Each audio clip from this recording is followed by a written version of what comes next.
What's going on, guys? This is Aaron, of course, from the one and only R-Man Films, and today's video is going to be based on my 4 lenses that I currently own and currently use for all type of scenarios, photos, videos.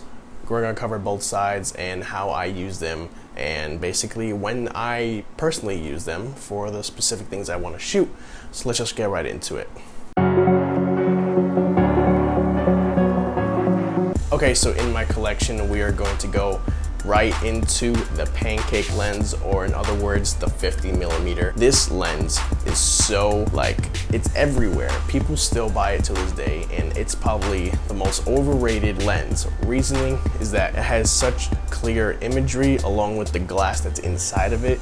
It's such a perfect starter lens for portraits or even simple canvases for people, cars. Maybe you're doing a product thing, maybe you take pictures of toys, or you're just trying to display something with a real intensity of a depth of field, because this does go down all the way to a 1.8, which is really good. So sometimes you don't even have to worry about maybe filming at night. You could lower that aperture all the way down, keep your shutter at a nice 24 frames, and you'll be good to go. This lens has been around for quite some time, and I definitely love it. Definitely recommend everybody to come and go pick this up on Amazon. I'll link that in the description below. Boom, let's go to the next lens. Okay, so now this lens has been with me from the beginning of time, since I first got the camera, which is the standard kit lens, the 18 to 55mm. And honestly, it has been with me for so long. I've used it on hundreds of projects, hundreds of photos, hundreds of videos, and I can honestly say I love it because of the fact that it's also a wide to zoom lens, kind of similar to a 24 to 70, but it only goes down to a 3.5 aperture, and I can also say I love it. It took me a while to really upgrade. My second lens was the 50mm. This was a lens that outbranched me, and kind of how I got my name out there, how I got my photos and videos out there on social media platforms, and everybody intentionally did love it. They thought I owned 3 or 4 lenses, but it was just this baby right here. A lot of memories with this thing. So yeah, okay, this is the 1855. Let's go right into the third lens. Okay, so going into the third lens is my zoom baby, the 75 to 300mm. I made a video about this a long time ago, and I can honestly say I loved it. I literally picked it up. This is stinking brand new for 50 bucks on eBay. I mean, I sometimes don't trust eBay when it comes to certain lenses, but it depends on the lens that you're looking for, and you just gotta really do your research. But my 75 to 300, I've used it a couple times when it comes to certain photos. I have not used it in certain video yet. I haven't been able to get something like that, but I am willing to go on and test it a lot more for in the next year, or going towards the end of the year. And came with this awesome lens hood, simple, no problems, and it's really nice. It gives a nice little attachment. It may not be as great as the 70 to 200mm, the 2.8 from the L series, but it's an f4 and it still works for me, and I definitely enjoy it, and definitely recommend this for anybody who's trying to work on some type of telephoto photography, or trying to capture something really close, but you have to be really far. It's kind of good. It kind of has some advantages, compared to the 50mm or the 18 to 55, or even good for sports capturing if you are in the sports field or some sort. But yeah, this is my third lens, and now let's go right into the very last lens and wrap up this video.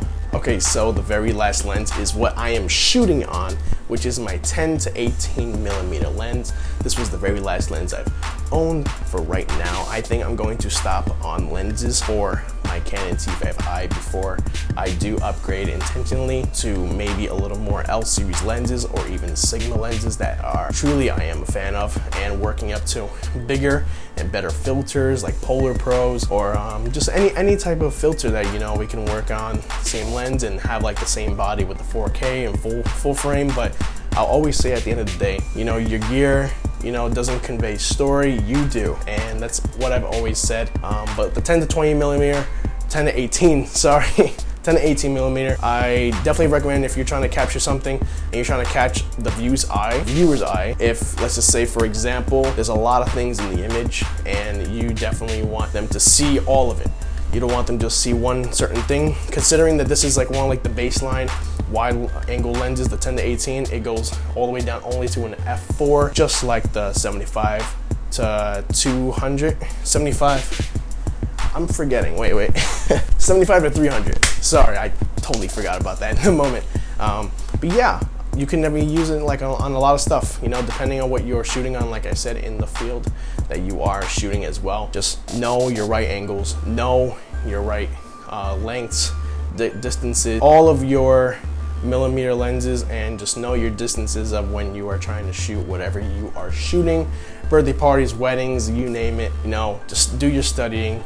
Do everything you can to become the best. Everybody's gonna be the best in their own way, in their own field. So just go out there, have fun, shoot with whatever you got. Don't get discouraged at everybody having the $10,000 lens or whatever. I'm just like, you know, putting it out there. That's it. Those are all the lenses. Thank you so much for tuning in. I know it's been a little bit of a while. The last time I uploaded was a Jacob Owen short horror film. I will put that in the end of the video, so you could go ahead and click on that. That was my submission. I did not win, but that doesn't mean that I'm gonna completely give up. You know, I just gotta keep trying and learn from my mistakes. And yeah, that's pretty much it. Thank you so much.